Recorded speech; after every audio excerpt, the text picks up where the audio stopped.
Halo semua, selamat datang di channel YouTube saya. Perkenalkan, nama saya M. Cindy Selvirawati Bagiartini, NIM 1905520184. Saya mahasiswa program studi akuntansi Universitas Tikubang Unisbank Semarang.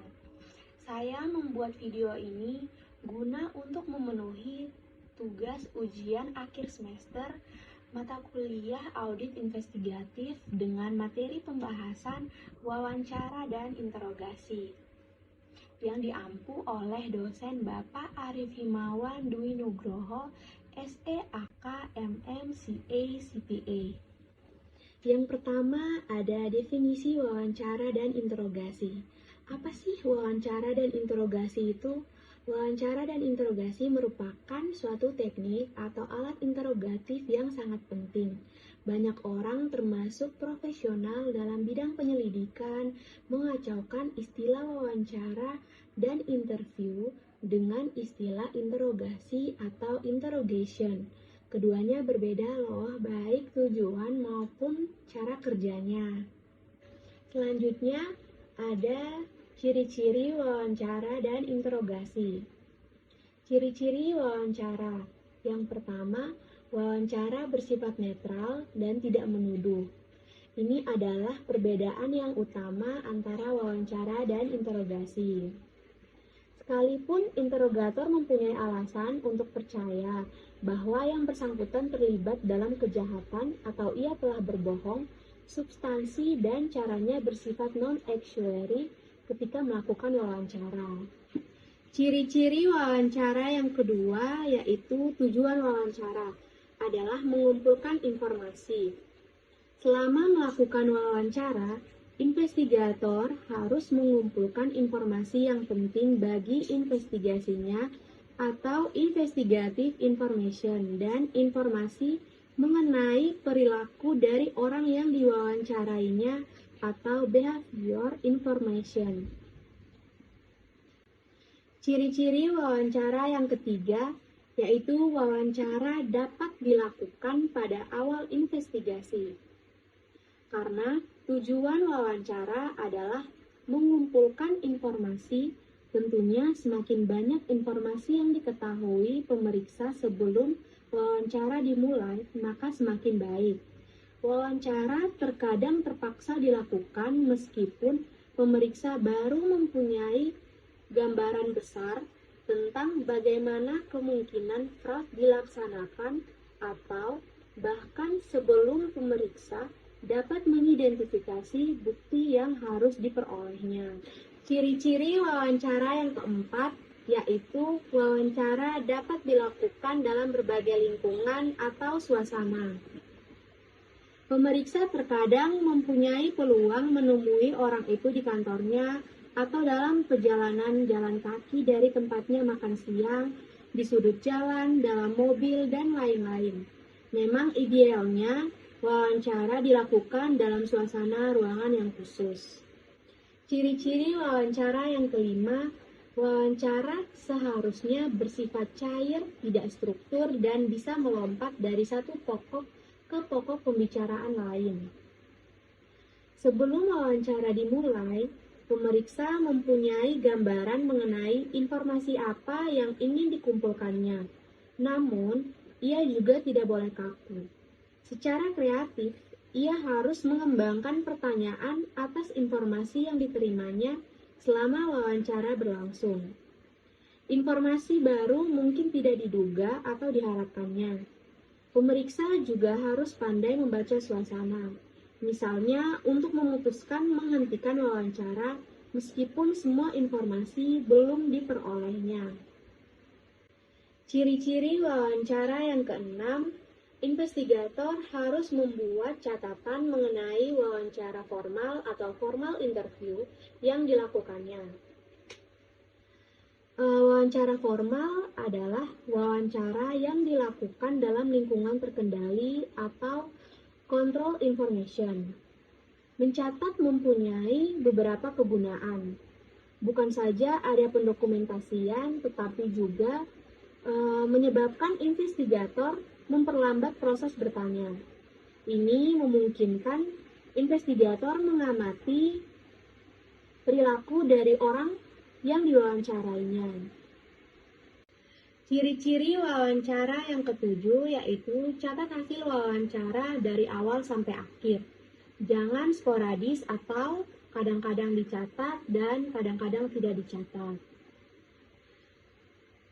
Mencatat secara sporadis memberikan kesan kepada yang diwawancarai bahwa jawaban tertentu yang penting sehingga dicatat oleh investigator.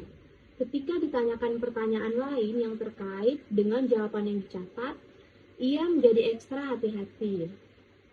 Mencatat secara sporadis akan menghambat arus informasi selama wawancara. Selanjutnya yang kita bahas yaitu ciri-ciri interogasi. Yang pertama, interogasi bersifat menuduh. Seseorang yang bersalah tidak akan memberi keterangan yang bertentangan dengan kepentingan pribadinya secara sukarela, kecuali apabila ia yakin bahwa investigator juga mempunyai keyakinan tentang kesalahannya.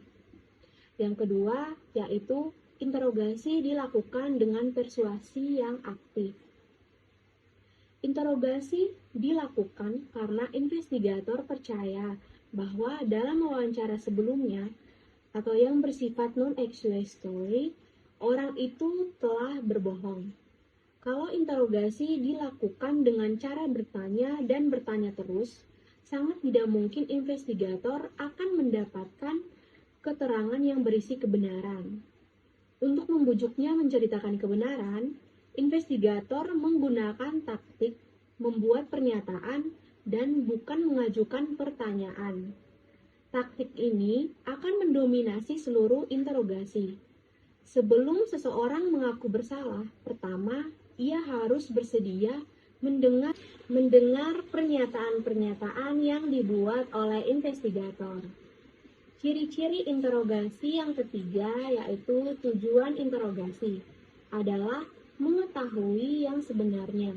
Artinya, apa yang sebenarnya terjadi, siapa yang sebenarnya melakukan, dan berapa jumlah atau nilai fraud sebenarnya, dan seterusnya. Yang keempat, interogasi juga sering berakhir dengan pengakuan bersalah oleh pelaku,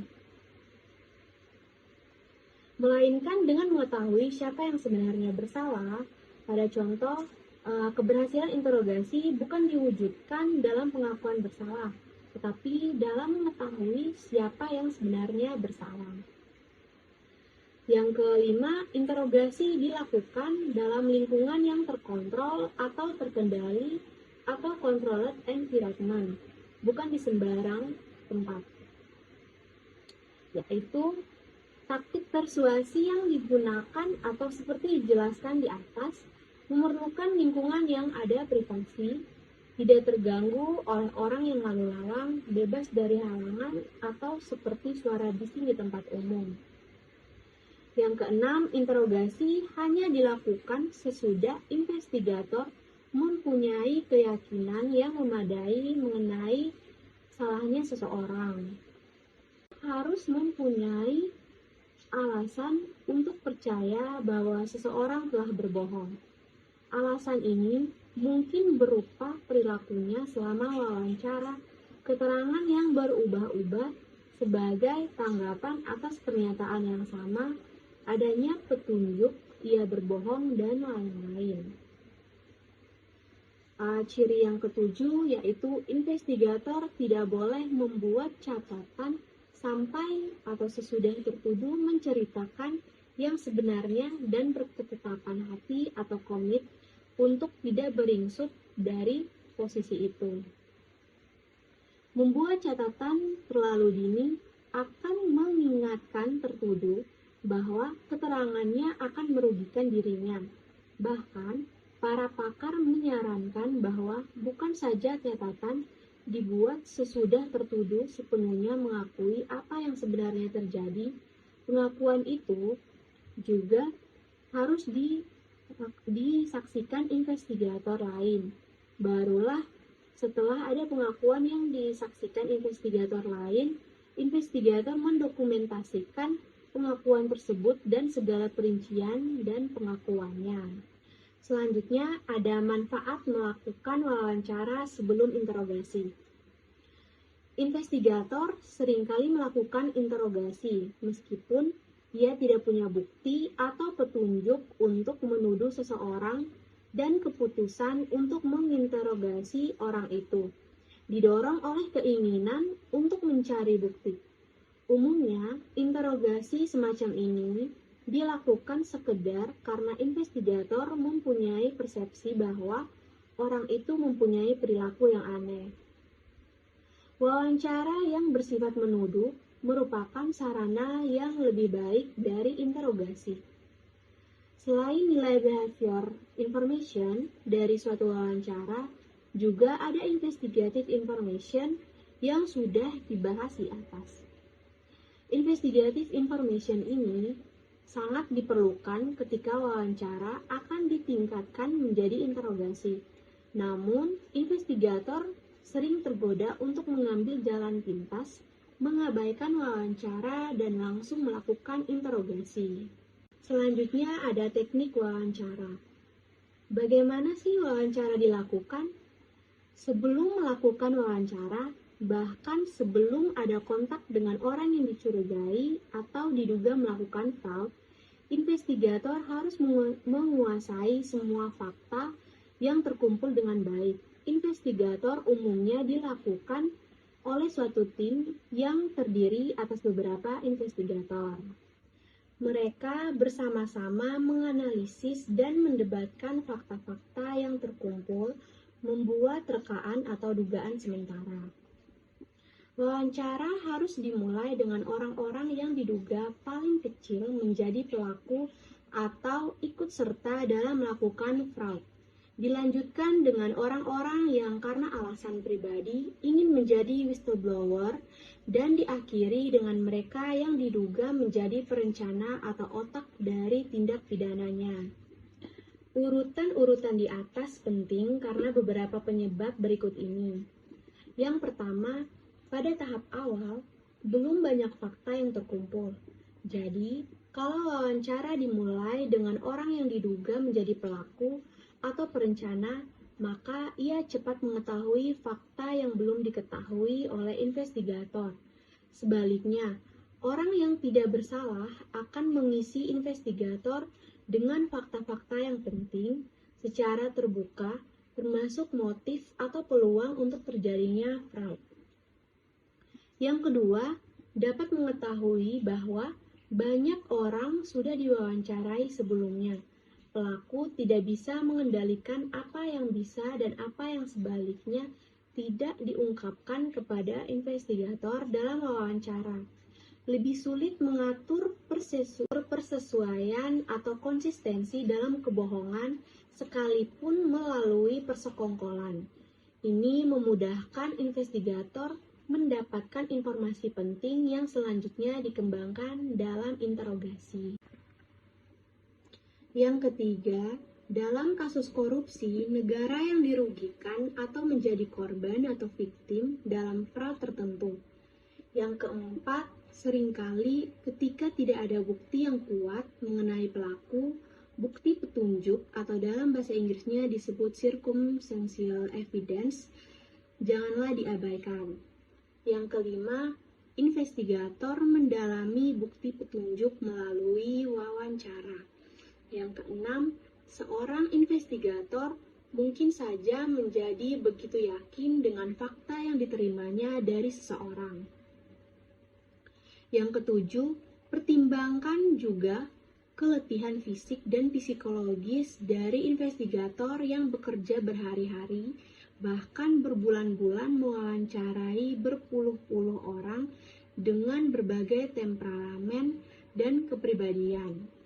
Yang kedelapan, sewaktu mewawancarai seseorang, catat detail yang diberikannya tanpa menginterupsinya. Yang kesembilan, beri kesempatan yang seluas-luasnya kepada orang yang diwawancarai untuk memberikan detail dari keterangan yang diberikannya dengan caranya. Yang kesepuluh, Ketika wawancara tentang fakta-fakta sekitar kasus itu, tanyakan apa yang menurut dia terjadi atau mungkin yang terjadi, siapa pelakunya dan mengapa. Teman-teman sekerja sangat mengenal satu sama lain. Yang ke-11, wawancara secara formal dan interogasi dilakukan dalam suasana yang menjamin privasi seseorang yang ada dalam satu ruang wawancara. Hanyalah investigator dan yang diwawancarai. Yang ke-12, pertimbangkan ruang khusus untuk wawancara. Berikutnya ada saran-saran untuk pengadaan ruang wawancara.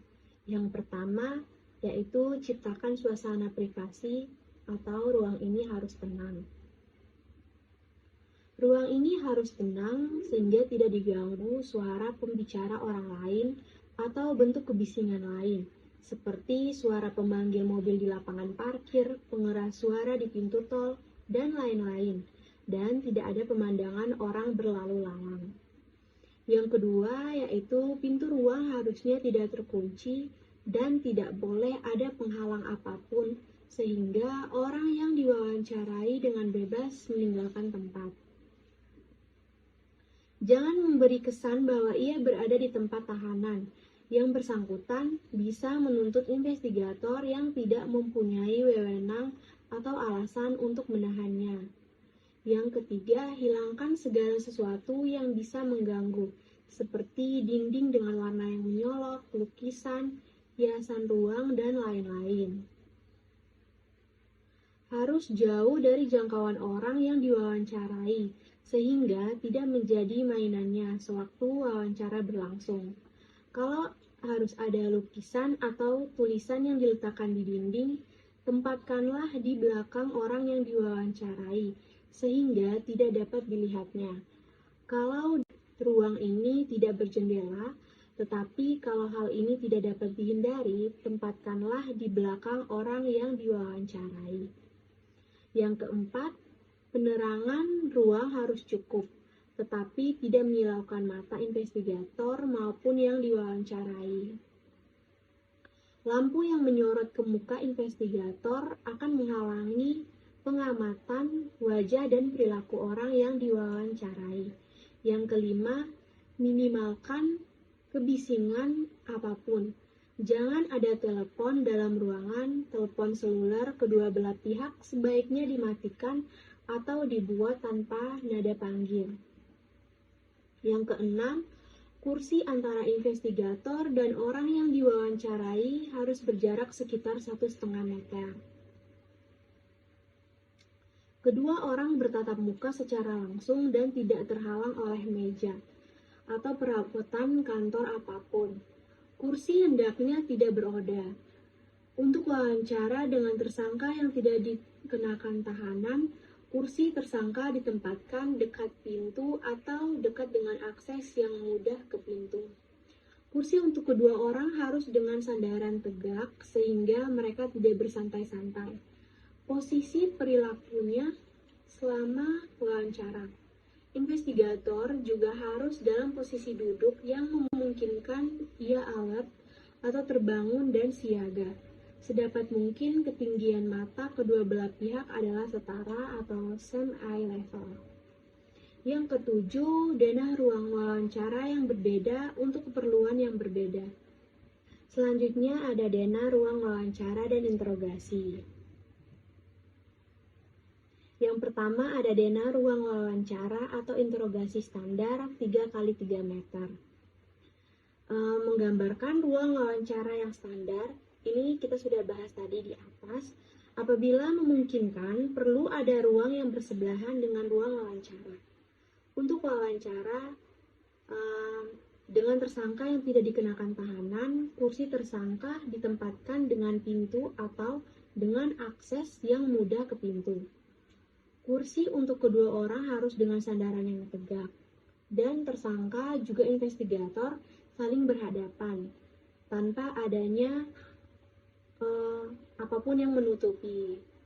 Jadi meja ditaruh di sebelah tersangka atau investigator, sehingga tidak ada barang-barang yang menutupi antara tersangka dan investigator. Selanjutnya ada dana ruang wawancara atau interogasi yang dilengkapi dengan cermin ruang pengamat atau interview observation room 3 meter kali 3 meter. Ruang yang bersebelahan ini lebih kecil dari ruang wawancara dan berfungsi sebagai ruang pengamatan atau observation room. Di dinding ruang wawancara ditempatkan cermin satu arah. Orang yang duduk dalam ruang pengamatan dapat melihat ke dalam ruang wawancara, tetapi orang dalam ruang wawancara tidak dapat melihat ke dalam ruang pengamatan. Mikrofon tersembunyi dipasang dalam ruang wawancara sehingga pengamat di ruang sebelahnya dapat mengikuti percakapan sambil menyaksikan apa yang sedang berlangsung. Berikut manfaat dari ruang wawancara yang dilengkapi dengan ruang pengamat atau interview observation room. Yang pertama, pengamat dapat menyaksikan sepenuhnya proses wawancara tanpa mengganggu privasi yang harus ada dalam ruang wawancara tersebut. Yang kedua, pengamat dapat mempelajari gejala perilaku atau behavior symptoms si tersangka. Yang ketiga, pengamat di ruang lain merupakan saksi ketika wanita yang diwawancarai, misalnya menuduh pewawancara melakukan pelecehan seksual dalam ruang wawancara. Yang keempat, apabila tersangka harus ditinggal sendirian dalam ruang wawancara, pengamat di ruang sebelahnya dapat melihat kemungkinan ia melarikan diri atau bunuh diri atau bersiap-siap menyerang pewawancara yang akan memasuki ruangan.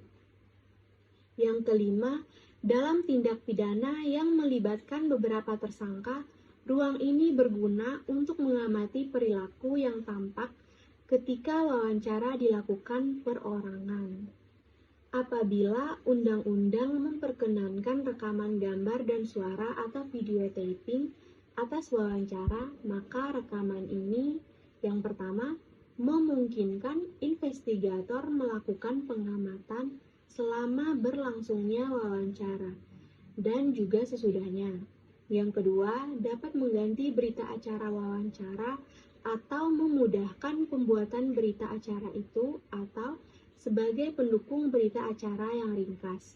Yang ketiga, dapat menjadi bukti ketika tersangka mengklaim bahwa wawancara atau interogasi dilakukan di bawah tekanan. Yang keempat, dapat menjadi pelatihan bagi para investigator. Mereka dapat belajar sikap, ucapan, dan perilaku yang boleh dan tidak boleh ditampilkan selama wawancara atau interogasi. Selanjutnya, dana ruang wawancara atau interogasi dengan orang ketiga dalam ruang wawancara 3 kali 3 meter. Dalam tindak pidana yang menggunakan kekerasan di mana anak-anak di bawah umur menjadi korban, anak ini harus ditemani oleh orang tuanya atau orang lain. Hal ini hampir tidak pernah terjadi dalam kasus-kasus fraud, namun harus ada orang ketiga semacam ini. Selanjutnya ada dana ruang wawancara atau interogasi dengan penerjemah atau interpreter 3 meter kali 3 meter.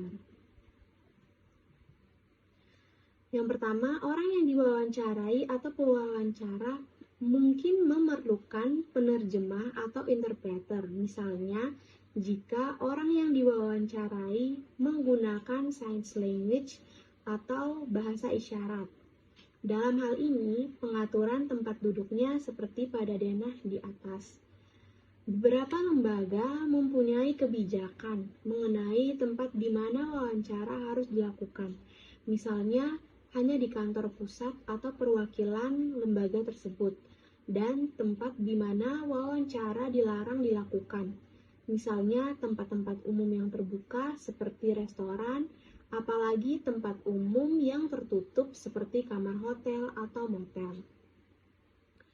Yang ketiga, melakukan wawancara di tempat umum yang terbuka bertentangan dengan asas privasi yang dibahas di atas tadi. Selanjutnya, kita akan membahas tentang Behavior Symptom Analysis atau BSA. Behavior Symptom Analysis atau BSA secara harafiah dapat diterjemahkan sebagai analisis gejala perilaku. Para dokter, psikolog, dan psikiater mengakui pentingnya mengevaluasi perilaku pasien atau klien mereka untuk membantu mendiagnosis penyakit. Sejak tahun 1942, John Reid yang merupakan pionir dalam BSA merekam secara sistematis gejala perilaku dari semua tersangka yang diperiksa dengan alat untuk mendeteksi kebohongan atau lie detector dan poligraf di laboratorium ilmiah untuk mendeteksi kejahatan dari kepolisian Chicago atau Chicago Police Crime Detection Laboratory. Ia membandingkan BSA dengan hasil poligraf. Dalam tahun 1990-an, Reid meraih 2 hadiah pemerintah federal untuk meneliti secara khusus perbedaan antara perilaku tersangka yang menceritakan kebenaran atau truthful suspect dan kebohongan atau deceptive suspect di luar lingkungan pemakaian oleh poligraf. Penelitian ini dibiayai oleh The National Security Agency Laboratory. Ia membandingkan BSA dengan hasil poligraf. Dalam tahun 1990-an, Reid meraih 2 hadiah pemerintah federal untuk meneliti secara khusus perbedaan antara perilaku tersangka yang menceritakan kebenaran atau truthful suspect dan kebohongan atau deceptive suspect di luar lingkungan pemakaian oleh poligraf. Penelitian ini dibiayai oleh The National Security Agency sehingga sebagai the NSA Study. Peneliti ini menunjukkan adanya 3 tingkat atau saluran yang kita gunakan untuk berkomunikasi. Yang pertama ada verbal channel, yang adalah ucapan yang keluar dari mulut seseorang, pilihan kata, dan susunan kata-kata yang digunakannya untuk mengirimkan pesan. Yang kedua ada paralinguistic channel, yang adalah ciri-ciri percakapan atau karakteristik of speech di luar ucapan. Yang ketiga ada nonverbal channel, adalah sikap tubuh atau body posture, gerak tangan atau hand gesture, dan mimik wajah atau facial expression. Berikut ada verbal behavior. Subjek yang jiwanya sehat dan berinteraksi sosial secara normal akan mengalami kecemasan atau anxiety ketika ia berbohong. Kecemasan bisa timbul dari dalam karena ia tahu perkataannya tidak benar. Karena ketakutan, ia khawatir kebohongannya akan terungkap. Apapun penyebabnya, ketika subjek berbohong dalam wawancara, gejala-gejala perilakunya mencerminkan kesadarannya untuk menekan atau mengurangi atau menghilangkan kecemasannya. Pada dasarnya, pikiran dan tubuh kita bekerja sama untuk mengurangi atau menghilangkan kecemasan tadi. Inilah konsep dari evaluasi atau verbal behavior atau paralinguistic behavior atau interogasi. Berikut ini contoh dari pengalaman sehari-hari. Ketika masuk kantor, seorang atasan berpesan kepada sekretarisnya, "Aku tidak mau diganggu pagi ini." Tidak lama telepon berdering, ada yang ingin bicara dengan atasannya tersebut. Sekretarisnya tidak menceritakan yang sebenarnya, bahwa Bapak tidak mau diganggu pagi ini. Ia dapat menceritakan bermacam-macam kebohongan, mulai dari Bapak masuk rumah sakit, atau Bapak tidak bekerja lagi, atau Bapak sedang keluar kota. Namun, ini adalah kebohongan yang teramat besar dan hanya menimbulkan kecemasan yang tidak perlu. Apalagi jika jawabannya disusul dengan pertanyaan seperti, "Di rumah sakit mana?" atau "Ke kota mana?" atau "Berhenti bekerja di situ sejak kapan? Sekarang kerja di mana?" atau "Ke kota mana?" Kemungkinan besar sekretaris akan memilih jawaban yang menimbulkan kecemasan kecil seperti Bapak sedang menerima telepon lain, atau lebih baik lagi, Bapak sedang tidak available, atau istilah Inggrisnya yang disukai sekretaris sekarang. Sifat manusia adalah menghindari kecemasan. Kecemasan tidak dapat diterima dan tidak dikehendaki. Kalau harus berbohong, subjek akan memilih omission atau paling tinggi evasion. Kalau terpaksa, ia memilih deception. Semua ini menimbulkan kecemasan dengan derajat kecemasan yang meningkat. Hanya dengan menceritakan the truth, tidak ada kecemasan. Upaya menekan kecemasan ini terungkap dalam paralinguistic behavior dan nonverbal behavior. Perilaku inilah yang diamati investigator yang berpengalaman. Subjek yang jujur akan memberi, sedangkan subjek yang berbohong berusaha menghindari memberi jawaban.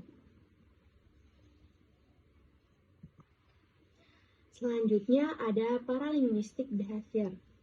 Dalam kehidupan sehari-hari, kita sering mendengar ucapan makna sesungguhnya berbeda dari apa yang keluar dari mulut pembicara. Contoh, suami mengatakan kepada istrinya, "Masakanmu sangat lezat." Namun, ciri-ciri tertentu dari percakapan atau speech karakteristik atau suami mengubah 180 derajat makna ucapannya menjadi masakanmu tidak enak, atau bahkan mungkin lebih sarkas lagi seperti, "Bah, memuakan kali." Berikut adalah ciri-ciri percakapan tertentu yang perlu diketahui oleh investigator. Yang pertama, response latency atau masa periode keheningan. Response latency menunjukkan rentan waktu antara kata terakhir dari pernyataan investigator dengan kata pertama dari jawaban subjek. Dalam NSA study, response latency rata-rata untuk subjek yang jujur adalah 0,5 detik. Sementara itu, untuk subjek yang berbohong adalah 1,5 detik. Contoh yang pertama, si A mengatakan, "Apakah Anda pernah menggelapkan harta perusahaan sebelumnya?" Si B menjawab, "Apakah saya pernah menggelapkan harta perusahaan sebelumnya?" Belum pernah. Contoh yang kedua, si A mengatakan, "Apakah auditor intern pernah memeriksa Anda dalam kasus LC senilai 1 triliun?" Si B menjawab, "Apakah Anda bisa mengaktifkan atau mengulangi pertanyaan itu?" Dalam kedua contoh di atas tadi, subjek mengulur waktu untuk merumuskan bagaimana menjawab pertanyaan investigator secara aman. Pada contoh yang pertama tadi, subjek mengulang pertanyaan investigator. Pada contoh yang kedua, subjek meminta investigator untuk mengklarifikasi atau mengulang lagi pertanyaan. Yang kedua ada early response atau jawaban lebih awal. Umumnya, jawaban lebih awal merupakan reaksi dari subjek yang jujur dan terlanjur gugup pada awal wawancara. Subjek yang jujur akan mengulangi jawaban yang lebih awal saat investigator menyelesaikan pertanyaannya. Tanda-tanda berbohong sangat perlu diperhatikan ketika early response terjadi pada pertengahan dan atau akhir wawancara. Pada saat-saat ini, kegugupan subjek jujur sudah mereda atau ia hanya gugup pada awal wawancara saja. Namun sebaliknya, subjek yang berbohong merasa semakin terpojok saat-saat ini. Yang ketiga ada response length atau panjangnya jawaban. Secara statistik, penelitian menunjukkan bahwa subjek yang jujur memberikan jawaban yang lebih panjang dari subjek yang berbohong.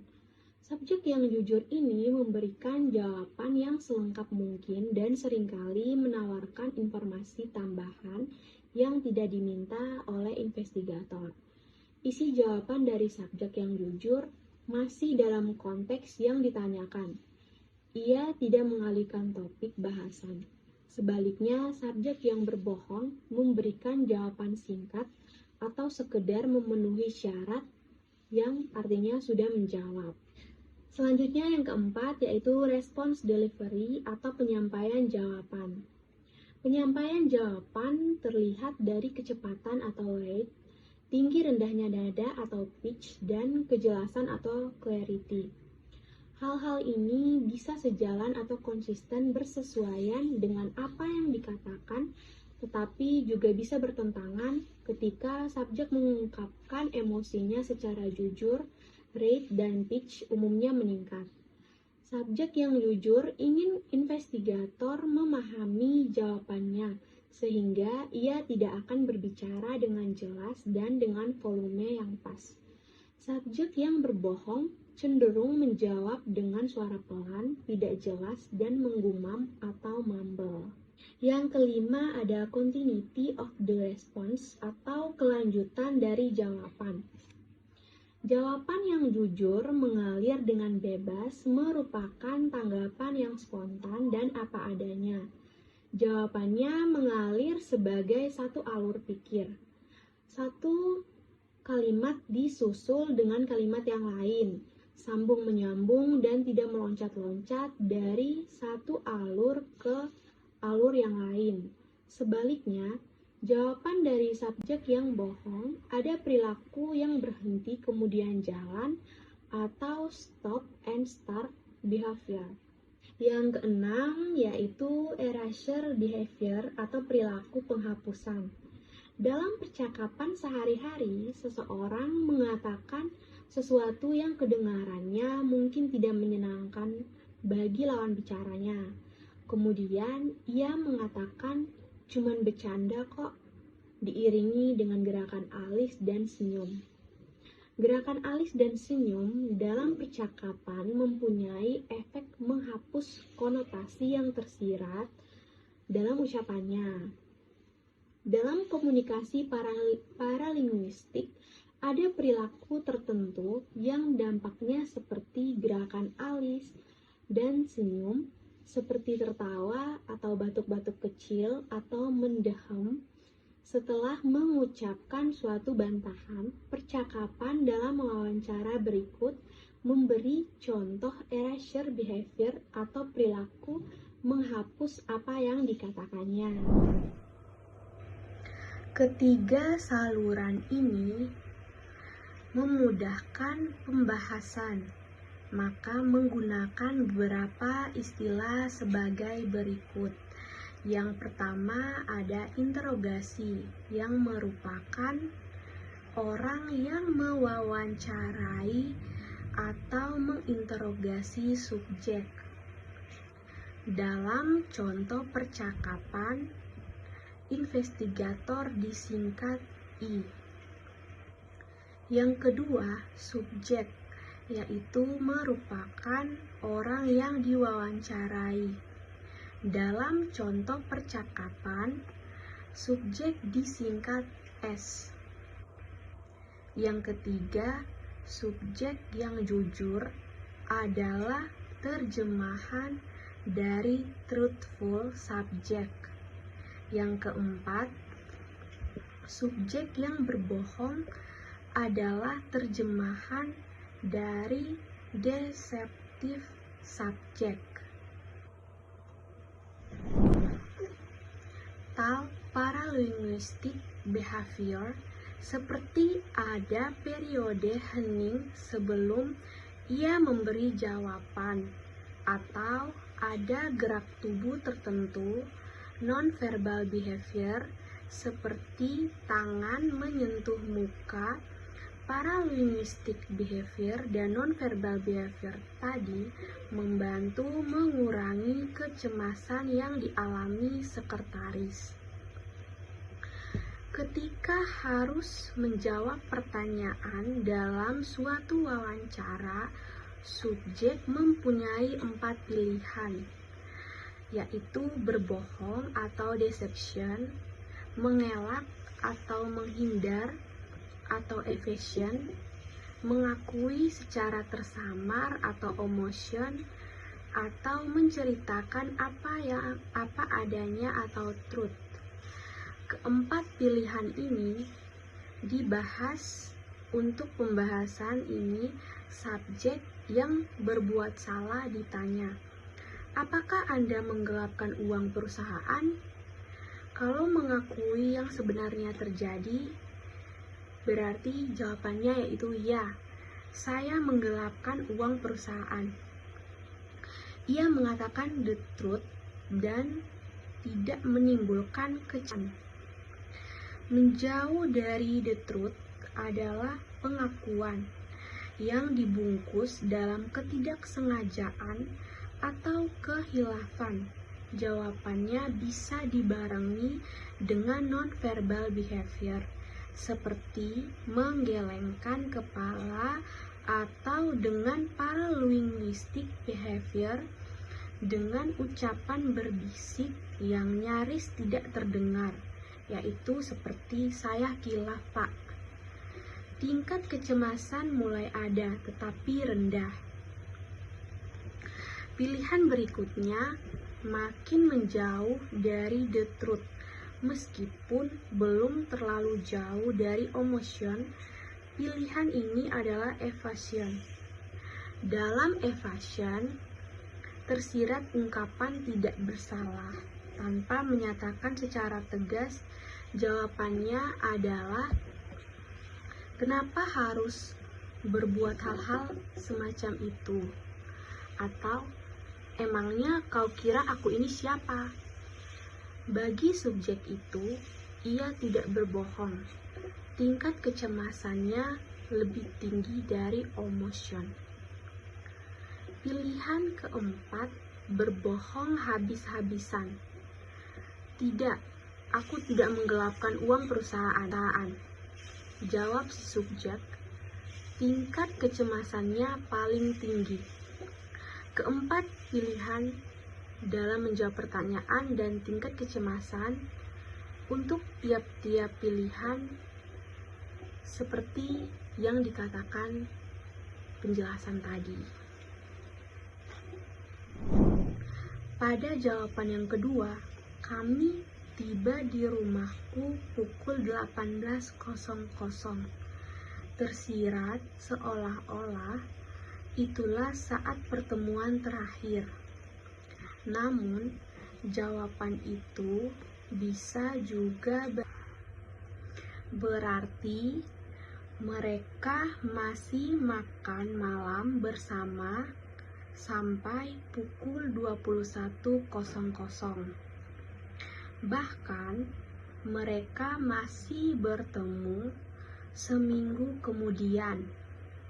Investigator yang kurang jeli menyimpulkan bahwa jawaban yang pertama dan jawaban yang kedua sama.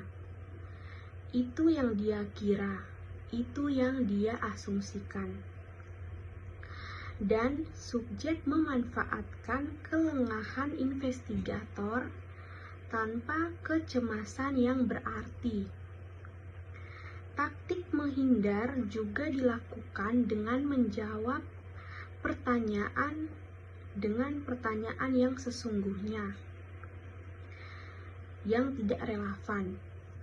Kenapa Anda pikir saya akan melakukan hal semacam itu?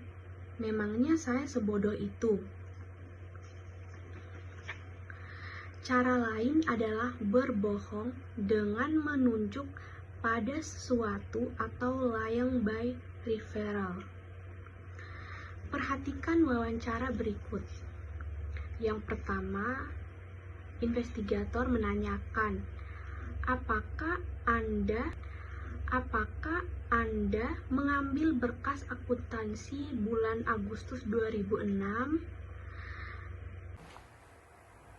Kemudian subjek menjawab, rekanmu sudah menanyakan hal itu. Sudah kujawab pertanyaannya. Aku tidak tahu apa-apa tentang hal itu. Dalam wawancara di atas, subjek tidak berbohong. Ia berbohong kepada investigator sebelumnya yang menanyakan hal yang sama. Dalam wawancara sebelumnya, ia berbohong dengan mengatakan, "Aku tak tahu apa-apa tentang hal itu." Dalam wawancara yang kedua, ia tidak berbohong. Dalam artian, itulah yang memang dikatakannya dalam wawancara pertama.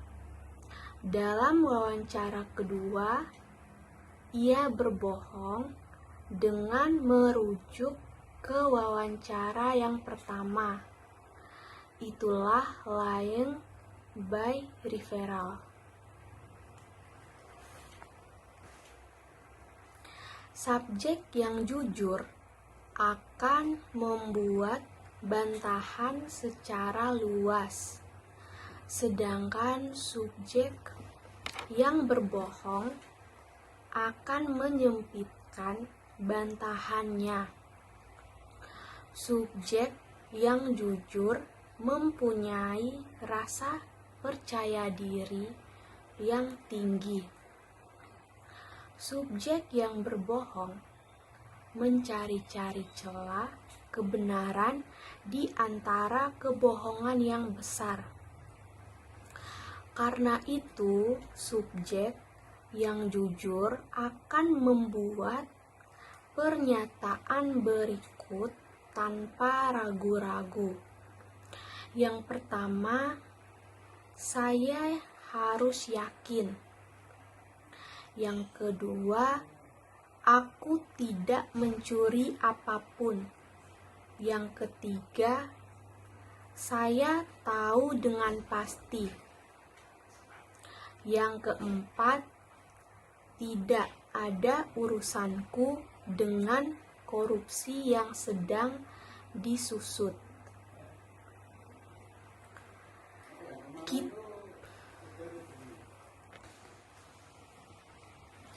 Kita harus berhati-hati dalam menerapkan pengamatan ini. Misalnya, dalam penyampaian keterangan pers yang sudah disiapkan. Contoh keterangan pers yang berbunyi, sebagai pejabat negara yang setia mengabdi kepada bangsa ini, saya ingin menandaskan bahwa saya sama sekali tidak terlibat dengan penggelembungan nilai dalam pengadaan barang. Keterangan semacam ini tidak berbeda dengan adegan pemain sinetron yang menghafalkan naskah dan melatihnya berulang-ulang sampai ia mampu menjiwai adegan tadi. Misalnya, yaitu pertanyaan investigator berkenan dengan menghilangnya Mandika. Kapan Anda terakhir bertemu dengan Mandika? Jawab yang pertama, hari Jumat 14 Juli sepulang kantor pukul 17.00. Ia mengantarkan saya pulang. Kami tiba di rumahku sekitar pukul 18.00. Itulah pertemuan kami yang terakhir. Jawaban yang kedua, Mandika dan saya bergantian membawa mobil. Hari Jumat itu adalah giliran dia. Kami tiba di rumahku pukul 18.00. Sepintas lalu, jawaban yang pertama dan jawaban yang kedua kelihatannya sama. Namun, investigator yang berpengalaman dapat membaca bahwa subjek pada jawaban yang kedua menghindari menjawab pertanyaan. Secara tegas, jawaban yang pertama mengungkapkan Jumat 14 Juli sekitar pukul 18.00, itulah saat terakhir kami bertemu. Sekian video pemaparan materi tentang wawancara dan interogasi dari saya. Kurang lebihnya saya mohon maaf. Terima kasih yang telah menonton. Dadah.